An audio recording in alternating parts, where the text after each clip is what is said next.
किंतु प्रामाणिक किसी मूर्ति की पूजा नहीं करते, पर वे अपनी पुस्तक ग्रंथ साहिब की पूजा अवश्य करते हैं। कदाचित आप में से कुछ लोग सिख समुदाय से परिचित हैं, वह इस ग्रंथ साहिब की पूजा करते हैं। इस प्रकार मुस्लिम कुरान और क्रिश्चियन बाइबल की पूजा करते हैं। यह सत्य है कि आज भी ईसा मसीह अपने शब्दों के रूप में उपस्थित है, और इसी प्रकार श्री कृष्ण भी अपने शब्दों के रूप में उपस्थित है। ये महान व्यक्तित्व ईश्वर अथवा ईश्वर के पुत्र जो उस दिव्य जगत से पृथ्वी पर आते हैं, इस भौतिक संसार की बुराइयों से प्रभावित नहीं होते और अपनी दिव्य पहचान की निरंतर को बनाए रखते हैं। यही उनकी सर्वशक्तिमत्ता है। हम ये कहते रहते हैं कि भगवान सर्वशक्तिमान है। सर्वशक्तिमान का अर्थ ये नहीं कि वे अपने नाम, रूप, गुण, लीलाओं और आदेशों से किसी प्रकार भी भिन्न नहीं है। इसलिए श्रीमद् भगवद गीता पर चर्चा करना स्वयं श्री कृष्ण के साथ बात करने के समान है। श्री कृष्ण आपके हृदय में उपस्थित है और हृदय में भी श्री ईश्वर सर्वता भूतम, भगवान सबके हृदय में विद्वान है। वे हमसे दूर नहीं है, वे उपस्थित है। वे इतने महत्वपूर्ण है कि हमारे बार बार बदलते जीवन क्रम में भी वे हमारे साथ रहते हैं। वे केवल इस बात की प्रतीक्षा कर रहे हैं कि हम कब उनकी ओर मुड़कर देखेंगे। वे इतने दयालु हैं कि यद्यपि हम उनको भूल सकते हैं, पर वे हमें कभी नहीं भूलते। जैसा कि पुत्र अपने पिता को नहीं भूल सकता, पर पिता अपने पुत्र को कभी नहीं भूलता, ठीक उसी प्रकार भगवान, जो कि हम सब प्राणियों के मूल पिता है, वह हमें कभी नहीं छोड़ते। हमारे शरीर अलग अलग हो सकते हैं, पर वह सब कमीज और कोट के समान है। हमारी वास्तविकता पहचान से उनका कोई संबंध नहीं है। हमारी सही पहचान यही है कि हम सब शुद्ध आत्मा है और यह आत्मा उस परमात्मा का एक अंश है। इस चराचर जगत में जीवों की 84 लाख योनियां हैं। जीव विज्ञान, मानव विज्ञान ज्ञाता भी इन योनियों का सही गिनती कर सकते हैं, किंतु प्रामाणिक शास्त्रों से हमें इस बात की जानकारी मिलती है, इन योनियों में से 4 लाख योनियां मनुष्य की है और 80 लाख योनियां अन्य योनियां हैं। भगवान श्री कृष्ण ये दावा करते हैं कि इन योनियों में जन्म लेने वाले सभी जीव, चाहे वे जानवर हो, सांप हो, मनुष्य हो या देवता हो या कुछ और क्यों ना हो, वे सभी वास्तव में उनके पुत्र हैं। पिता बीज प्रदान करता है, माता इसे ग्रहण करती है। माँ के शरीरानुसार नवीन शरीर का निर्माण होता है। जब शरीर का निर्माण पूरी तरह से हो जाता है, तो वह माँ के शरीर से बाहर आ जाता है, चाहे वो बिल्ली से, कुत्ता से अथवा मनुष्य से। पीढ़ियों का यही क्रम है। पिता बीज प्रदान करता है और वह 2 प्रकार के तत्वों से मिलकर माँ के गर्भ में जाता है और पहली रात को शरीर मटर के दाने के आकार में निर्मित हो जाता है और फिर धीरे धीरे उसका विकास होता है। शरीर में 9 छिद्र हैं जो विकसित होते हैं: 2 कान, 2 आंखें, नाक, मुंह, नाभि, लिंग और मल द्वार।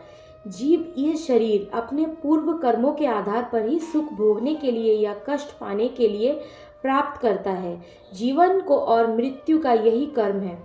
इस जीवन की समाप्ति पर जीव मर जाता है और फिर किसी माँ के गर्भाशय में प्रविष्ट हो जाता है। तब फिर यही एक नई योनि का शरीर बाहर आता है। यही पुनर्जन्म का कर्म है। राधे राधे। हरे कृष्ण कृष्ण कृष्ण हरे हरे, हरे राम राम राम हरे हरे। हमें चाहिए कि हम खूब परिश्रम करें ताकि जन्म, मृत्यु और योनि परिवर्तन के इस चक्र से मुक्त हो सके। मानव जीवन को यही परमाधिकार प्राप्त होते हैं। जीवन और मृत्यु के उत्पन्न योनियों के इस निरंतर परिवर्तन को हम रोक नहीं सकते। हम पूर्ण अपने वास्तविक आत्मक स्वरूप को प्राप्त करके आनंद और पूर्ण ज्ञान से भरा शाश्वत जीवन भी जी सकते हैं। विकास अथवा प्रकृति का यही उद्देश्य है। इसलिए हमें चाहिए कि हम इसे व्यर्थ ना जाने दें। जैसे कि हम भगवान के इन पवित्र नामों का उच्चारण और श्रवण आरंभ करते हैं, वैसे ही हमारे लिए मुक्ति के द्वार खुलने लगते हैं। मैं इस बात को विशेष रूप से बताना चाहता हूँ कि भगवान के इन पवित्र नामों का जप कीर्तन करना है। हरे कृष्ण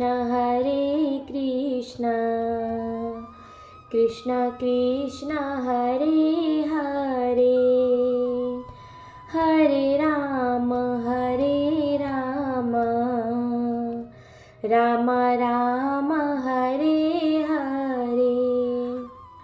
तथा श्रीमद् भगवद गीता में बताए गए सत्य को सुनना वह श्री कृष्ण के साथ शारीरिक संग रखने के समान ही है।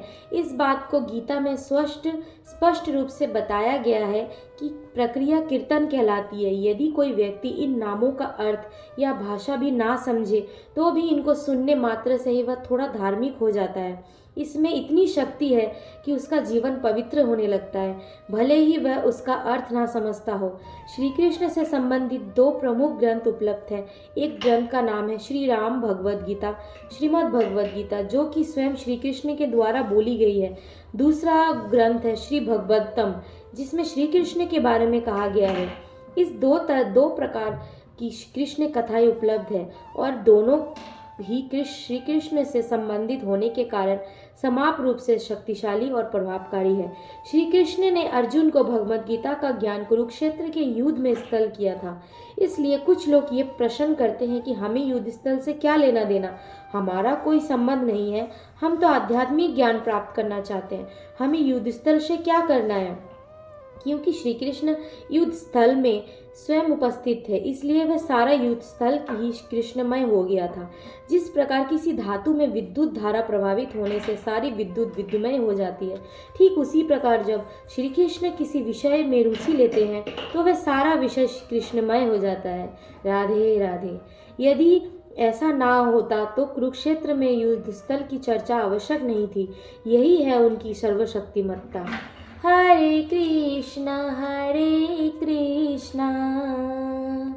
कृष्ण कृष्ण हरे हरे, हरे राम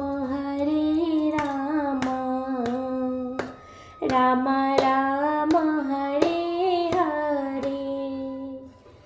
हरे कृष्ण कृष्ण कृष्ण हरे हरे, हरे राम राम राम हरे हरे। हरे कृष्ण कृष्ण कृष्ण हरे हरे।